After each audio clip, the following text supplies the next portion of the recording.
So no, ganito ito ay double bell na Glock. Ito yung first Glock ko, no. And iba kasi ako magpili kina-count ko yung mga expenses ko. It's around 5,000 pesos. Pero may free na case. This is around 499 wala kaya tina 500. Okay? And then ito yung gun. Ito ay may dito yung sa pad, no, magazine pad. Yan. So if naka magazine pad siya, so another lagay natin 1,000. 1,000. So 1,500 na. 1,500 na yung savings, no? And then ito ay around mga 1,000 din. 2,500 na. Tapos naka-customize na ang ito. So basically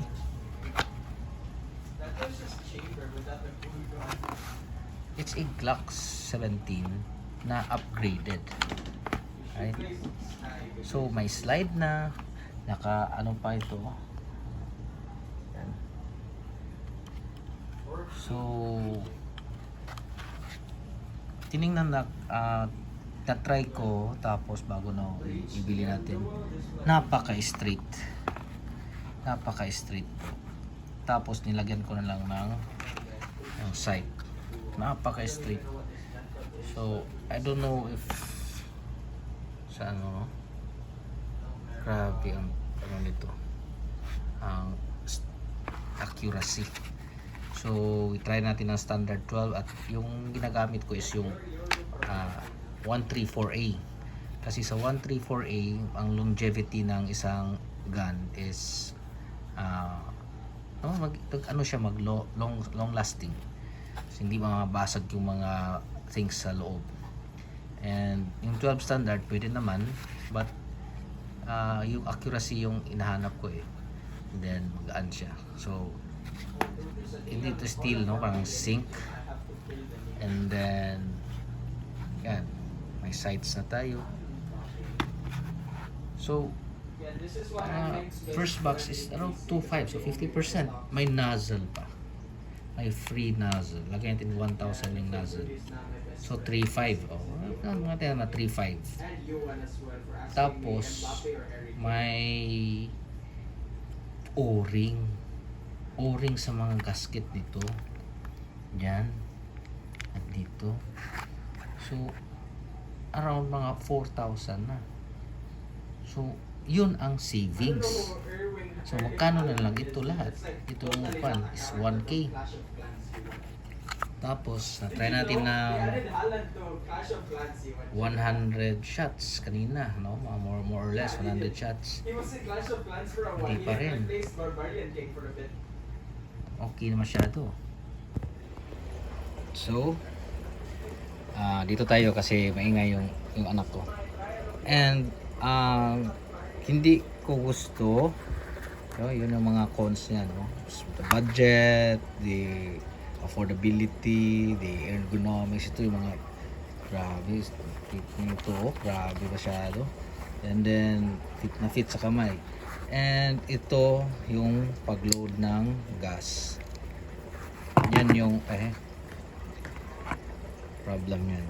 Ito mahal to, no, if sold separately. Yung pag-load ng gas close open yan, no. And baba muna ito bago ipasok. Wait, parang mahirap yun, naayos ko na. Kailangan na dalawang kamay, ipo-push ito papunta doon, tapos ipasok siya. So yun, no, mahirap na na task ang paglagay ng na tawag nito, gas sa magazine. And isa pa, nagalaw ko itong na part, itong safety, hindi na siya ma-click, no? Hindi siya ma-click. So yung na check ko yung hammer. Yung hammer set dito, yung dito banda. Tinanggal ko diyan, only to find out na ito pala yung salarin na safety. So yan, curious tayo sa red dot.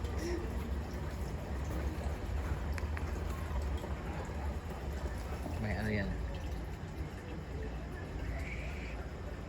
may red dyan sa di makita.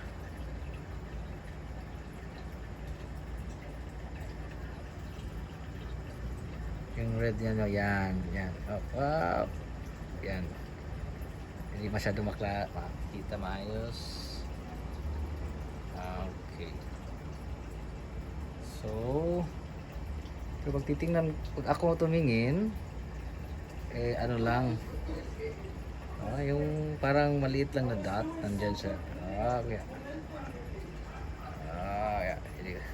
Yung basag yung red na sa camera, hindi siya masyado clear. So ito minsan na nagulat ako kung bakit mag half cock, kasi sa roller niya pag hindi masyadong mabitawan or ma-stack up yung half niya,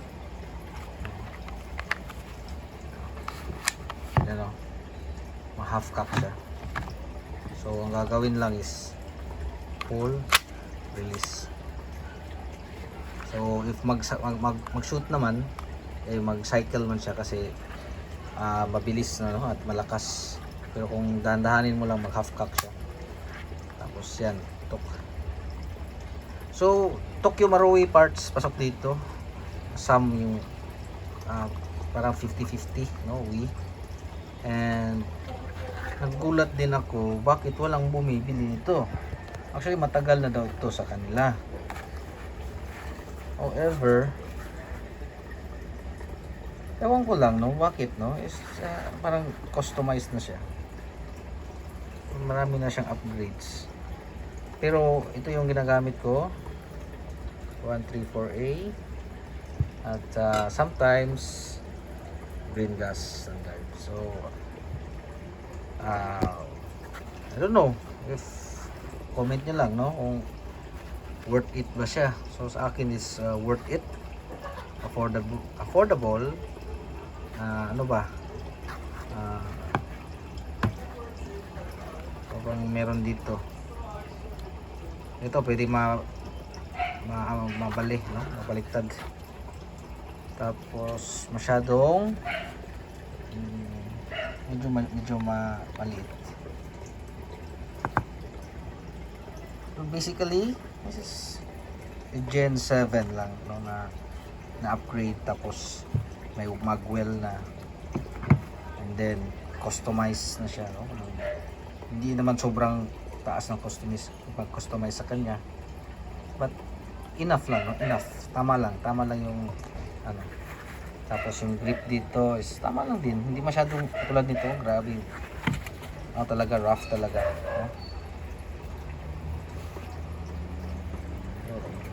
So totoo talaga, very basic,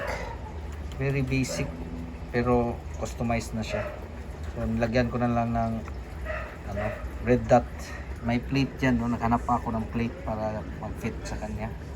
Although may kasama yung plate, pero yung mga screws wala, so nagbili pa ako ng plate. Mga 500, 4 plus. Yan. And ito is medyo almost 2,000, something ganun. So 2 yung na-save ko, 2.5. Ayan, meron akong free nozzle, may o-ring, makamag, customize na yung grips, may nagbiro pa yan dyan, and then customize na yung slide. Tapos ito pinakamahalaga, straight shooter. So sa tingin nyo, comment nyo kung yung thoughts, any idea about this.